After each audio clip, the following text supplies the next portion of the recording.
Olá a todos vocês que estão participando desse projeto, assistindo os vídeos e também divulgando esse trabalho. Nós queremos agradecer a você e pedir que você compartilhe, divulgue para o maior número de pessoas possível. Nós agradecemos a você, tá bom? Nós também queremos pedir que você se inscreva no canal se você não é inscrito e assim a gente vai poder continuar esse trabalho, que a intenção é levar essas reflexões a, ao maior número de pessoas possível. Nós pedimos que você pegue esses vídeos, estude os vídeos, tá bom? E aí você pode melhorar, inclusive, as reflexões, aprofundar. Nós incentivamos que você faça isso individualmente. Nós estamos, lógico, individualmente, mas você pode também compartilhar com as pessoas, é claro, né? Fazer seu grupo de estudo.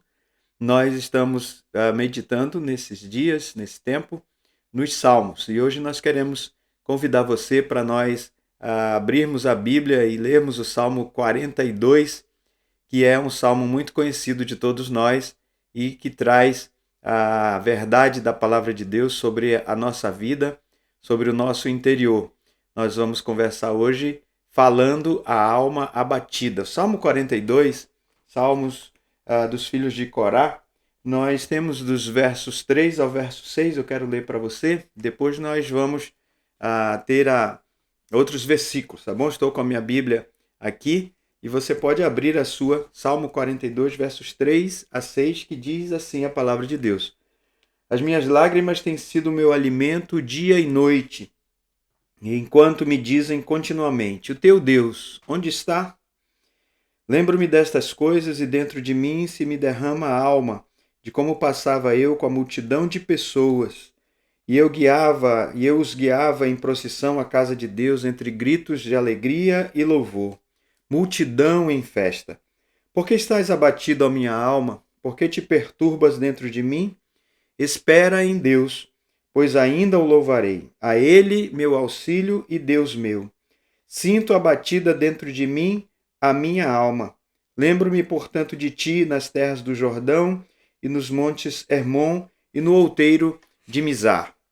Nós vemos aqui a condição do salmista ou dos salmistas, né, sendo um salmo dos filhos de Corá, que era exatamente aquele momento e que é também relacionado a todos nós, a cada um de nós, que não estamos isentos de passarmos por momentos assim, quando a nossa alma está abatida. Acompanhe comigo, por favor, alguns versículos que nós vamos ver o exemplo do que o salmista está dizendo. Por exemplo, o verso 3, ele diz que ele chora dia e noite. Ainda os versos 3, a parte B, a segunda parte do verso 3 e a segunda parte do verso 9, ele fala sobre pressões internas de pensamentos, de sofrimento interior, mas no verso 9 ele também expressa essa opressão, que ela é, como já disse, interna e externa. É uma pressão interior e uma pressão externa também das pessoas perguntando: você não é crente? Você não serve a Deus? Onde é que está o seu Deus nesse momento? E esse pensamento ele vem para dentro de nós nessas condições que nos encontramos ou quando nos encontramos com a nossa alma abatida. Os outros versos 4, verso 6, fala das memórias, as memórias do passado, porque a gente começa a pensar, a lembrar e querer trazer para a nossa vida as coisas que a gente fazia, né? E lembrava, esse tempo não vai voltar mais. Enfim, o verso 10, o verso 9 e o verso 10, né? Especialmente o verso 10 fala dessa psicossomatização, que a psicologia diz que é quando o nosso interior, o nosso corpo, aliás, reflete o nosso interior. Ele fala dos ossos, né? Esmigalham-me os ossos quando os meus adversários me insultam. E, por fim, o versículo 11 e o versículo 5 e o versículo 11 fala dessa alma que está perturbada. Essa era a condição do salmista, que, como disse, é muito a nossa condição. Então, rapidamente, o que nós podemos fazer, o que nós devemos fazer, o que a Bíblia nos ensina no Salmo 42 a fazer nesse tempo de alma abatida, né, de sofrimento interior. O Salmo 42 ele tem, lógico, outros ensinamentos, mas tem 3 ações que eu e você podemos fazer para melhorarmos o nosso momento e, inclusive, renovarmos a nossa esperança em Deus. A primeira ação está aí dos versos 1 ao verso 4, que é colocar para fora a nossa alma, falar ao Senhor sobre aquilo que nós estamos vivendo e sentindo. Isso precisa coragem para enfrentar o problema e também as dificuldades, as situações difíceis. E não é só apenas falar dos sentimentos, não é só apenas ouvir o coração. Aliás, o cuidado a ouvir o coração, porque Jeremias 17:9 diz que o coração ele é enganoso, né? Sobre todas as coisas. Quem pode entendê-lo? Somente Deus. Mas é falar, é reconhecer, é chegar àquele momento de reconhecer que realmente precisamos conversar com Deus, falar para Deus. A mesma situação do filho pródigo, lá em Lucas capítulo 15, os versos 11 até o verso 32, que fala da parábola do filho pródigo, mas especialmente os versos 17 a 20, quando o filho, depois de ter saído, ter usado todos os recursos que ele tinha adquirido do seu pai, toda aquela oportunidade jogada fora, a Bíblia diz no verso 17 que ele cai em si. Essa é a situação. A gente olhar para nós mesmos, o salmista está fazendo esse exercício. E da mesma forma do filho pródigo, a gente reconhecer, eu preciso voltar para Deus, eu preciso dizer para Deus o que eu estou vivendo, o que eu estou fazendo, o que eu estou sentindo. Esta é a primeira ação. A segunda ação está aí nos versos 5 e o verso 11. Falar com o nosso interior, né? Porque estás abatida, ó minha alma, porque te perturbas dentro de mim. Veja que o salmista ele não está pregando para Deus, ele não está reclamando, murmurando, que é geralmente o que a gente faz, né? Ele não está falando para ninguém, ele não está expondo o seu interior, como hoje é muito comum a gente ver, principalmente nas mídias sociais, essa exposição que acaba falando daquilo que nós somos, né? Mas ele está sim fazendo o exercício de falar para o seu interior, falar para a sua alma.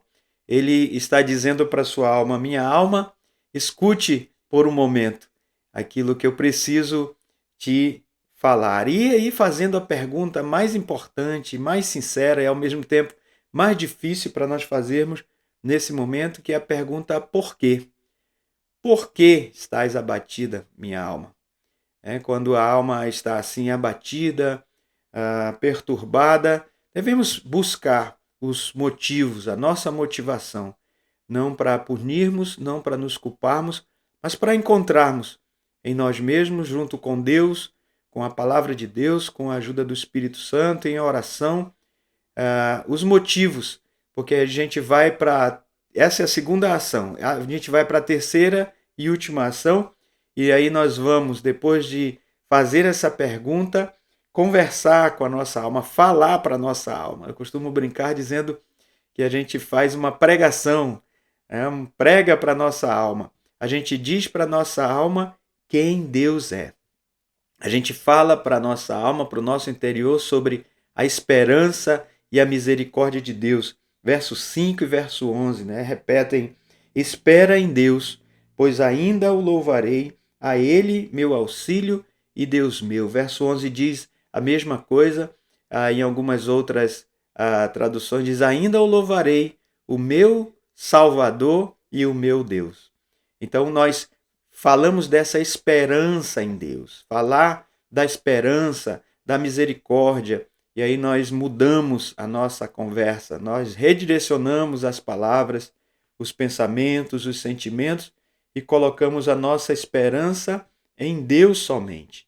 Esperar em Deus.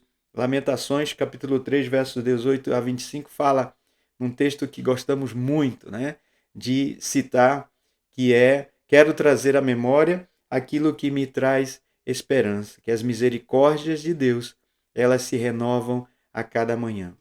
A minha oração é que, se você está passando por esse momento difícil, de abatimento, de sofrimento, de choro, faça isso que a Bíblia recomenda. Tenha essas ações de falar, de expressar. Obviamente, aqui está se tratando de falar para Deus. Depois, no segundo momento, fale para você mesmo. Isso aqui não é palavra positiva, eu vou falar algo positivo e a minha autoestima vai melhorar, eu vou... Não, não, não. É um diálogo sincero, corajoso, dizer para a alma, para o nosso interior, escuta, por que você está assim, tão abatida? Por que você se perturba dentro de mim? E aí buscar em Deus fazer um levantamento, uma lembrança de quem Deus é, na terceira ação, falar para Deus sobre falar para a nossa alma, digo, quem é Deus, falar da sua esperança, do seu amor, da sua graça e da sua misericórdia. Amém? Vamos orar?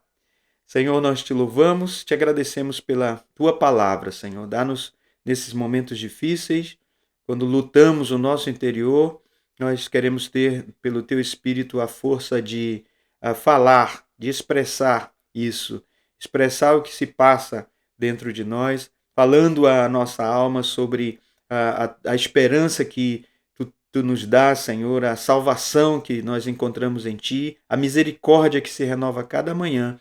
E assim nós vamos falar para nós mesmos quem tu és, acima daquilo que estamos vivendo, sobre todas as coisas, o controle das nossas vidas, Pai. Nós te agradecemos pela tua palavra, em nome de Jesus. Amém.